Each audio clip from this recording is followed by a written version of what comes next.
So about a month ago, I saw a meme or something on the internet that said, "Do you suffer from destination sickness?" I was like, what is that? And destination sickness is defined as basically not living in the moment, and you're always looking forward to the next thing, you know. And I think they're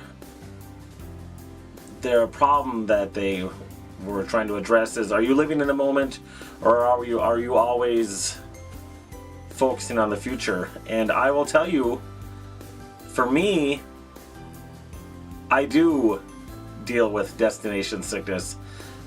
I don't say I suffer from it. In fact, I kind of go the opposite way. I would encourage other people to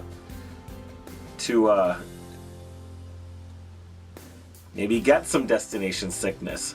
Of course, calling it something a sickness and telling people, hey, get this sickness, probably isn't the best advertisement for it. But there's a quote I heard that kind of hit me. It said, the best way to predict the future is by creating it. And that is huge. When things start to suck, or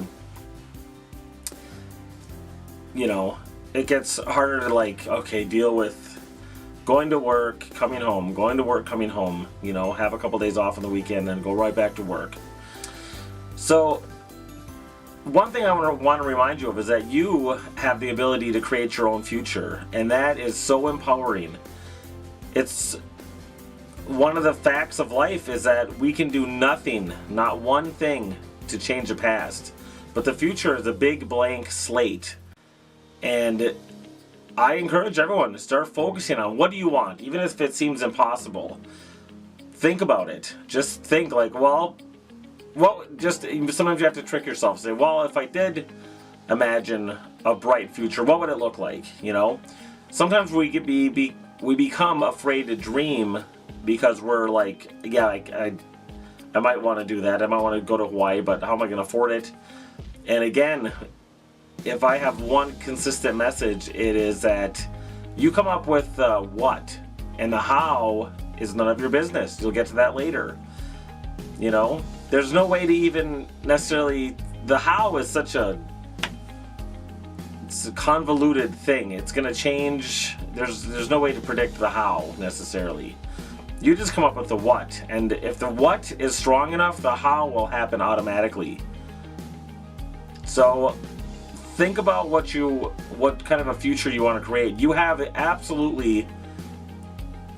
power within you. You know, you have such good stuff inside.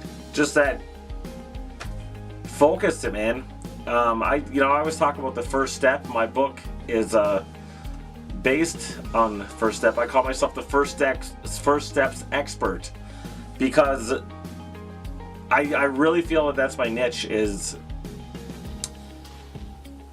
people come up with, they might have a plan and they say, I would do that, and that's where they stop.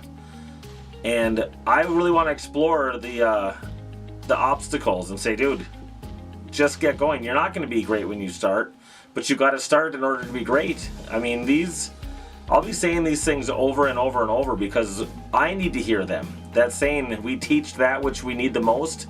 I need this stuff. Sharing it helps me reinforce what I need to hear. And what I need to hear is that we do have good stuff inside of us. We do have the ability to create our own future. The past has no power over us, except for the power we give it. So empower yourself, man. You have a lot of good stuff inside you, and it's just waiting to come out. Create your own future. If they call it suffering from destination sickness, so be it. It's like that saying, I don't suffer from insanity. I enjoy every minute of it. By the way, check out the banner. It says invest in you, IIY. That's my thing. I believe it. I share it, and I'm hoping you guys feel that too. The real first step is if you don't even know what your dream is or what your goals are, which is fine. start filling your mind with motivational thoughts. And the way you do that is just get on YouTube, type in motivational whatever. There's a million of them out there, and thank God for that. That is so awesome. It really helps. That's how I kind of pretty much start my day. Even if I fall back asleep for a few minutes, I like to have it on. So that's that. Invest in you. You have a lot of good stuff in you, and you can create whatever your future you want. You know, come up with the what and the how. Like I said, don't even stress about it. Check me out online, www.clintkyro.com, and I'll talk to you guys later.